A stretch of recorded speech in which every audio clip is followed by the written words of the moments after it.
દિલધડક rescue operation કરવામાં આવ્યું। 8 જેટલા લોકો રણમાં રસ્તો ભૂલી ગયા હતા। તેઓ બોલેરો મારફતે ટીકરથી પલાસવા આવી રહ્યા હતા। વરસાદના કારણે રણની વચ્ચે માર્ગ ભૂલી ગયા હતા। ખાવા પીવાનું પણ પૂરું થઈ જતા ભારે મુસીબતમાં ફસાયા હતા। ગામ લોકો અને પોલીસ પાસે મદદ માંગી હતી। આડેસર પોલીસે તાત્કાલિક રેસ્ક્યુ ઓપરેશન હાથ ધર્યું હતું। રેસ્ક્યુ દરમિયાન પોલીસની ગાડી પણ કાદવમાં ફસાઈ હતી। ગામ લોકો અને પોલીસની મદદથી તમામ 8 લોકોનો સુરક્ષિત બચાવ કરાયો। તો આડેસર પોલીસ અને સ્થાનિકોએ રેસ્ક્યુ કર્યું હતું કે જેઓ રસ્તો ભૂલી ગયા હતા। ખાવા પીવાનું પૂરું થઈ જતા મુસીબતમાં લોકો ફસાયા હતા, પરંતુ રેસ્ક્યુ કરીને તમામ લોકોને સહી સલામત લાવવામાં આવ્યા। રાજકોટ જિલ્લાના મોટી મારડ ગામમાં વિકાસના કામમાં વિવાદ સામે આવ્યો।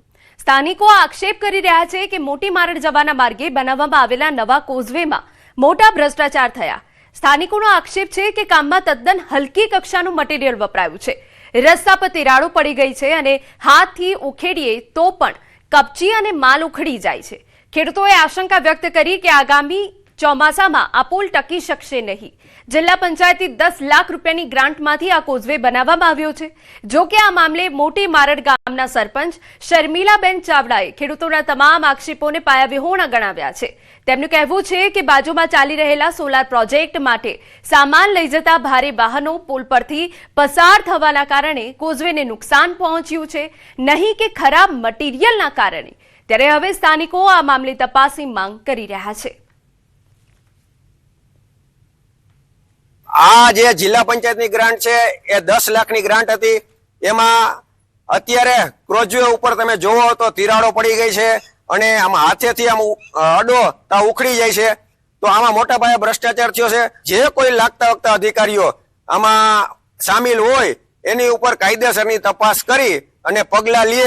જે આક્ષેપો કરી રહ્યા છે તદ્દન પાયાવિહોણા છે, કેમ કે પુલમાં કોઈ ભ્રષ્ટાચાર થયેલ નથી। એ પુલ જ્યારે એમનો વર્ક ઓર્ડર નહોતો આવ્યો ત્યારે જે ચોમાસાની ઋતુ હતી, ચોમાસાનો માહોલ હતો, ત્યારે મેં મારા ખુદના સ્વ ખર્ચે 50,000 ને ખર્ચ કરી અને પુલને મેં ટકાવી રાખ્યું હતું। ત્યાર પછી વર્ક ઓર્ડર આવેલો હતો। તો આજે પુલને થોડું ઘણું નુકસાન થયેલું છે। એનો એક જ મીનિંગ છે કે જે અમારે ત્યાં સોલાર નખાય છે બાજુમાં, એ સોલાર ઉપર સોલારની આખી જે થાંભલાની ગાડી હોય, હેવી વાહન એની ઉપર હાલવાથી આ પુલ થોડુંક નુકસાન થયેલું હતું।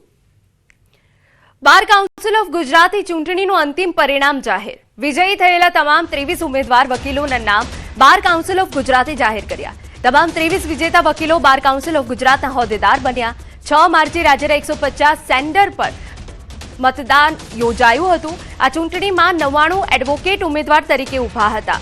સમગ્ર રાજ્યમાંથી 76,000થી વધુ અને અમદાવાદમાંથી 18,000થી વધુ વકીલોએ મતદાન કર્યું।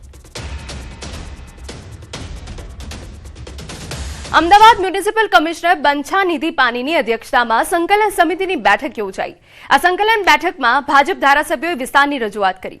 એર ક્વોલિટી ઇન્ડેક્સ મામલે એલિસ બ્રિજના ધારાસભ્ય અમિત શાહે રજૂઆત કરી। કન્સ્ટ્રક્શન સાઇટ પર ધૂળ ઉડે ત્યારે પાણીનો ફુવારો મારવો જોઈએ, તેમજ એર ક્વોલિટી માપવાના મશીન ગાર્ડનમાં મૂકવામાં આવે। જગન્નાથ મંદિર આસપાસ નોનવેજના વેચાણને બંધ કરવા તાકીદ કરી। ભદ્ર પાથરણા બાબતે કહ્યું કે લાયસન્સ હોય તેમને બેસવા દેવામાં આવે। આજે અમદાવાદ શહેરના મ્યુનિસિપલ કમિશનર સાથે ધારાસભ્ય સંસદ સભ્યની મિટિંગમાં ધારાસભ્યોએ એક AQI એર ક્વોલિટી ઇન્ડેક્સ માટે મેં રજૂઆત કરી કે એ 4 રસ્તા ઉપર રાખવામાં આવે, કોઈ પણ 4 રસ્તા ઉપર રાખવામાં આવે।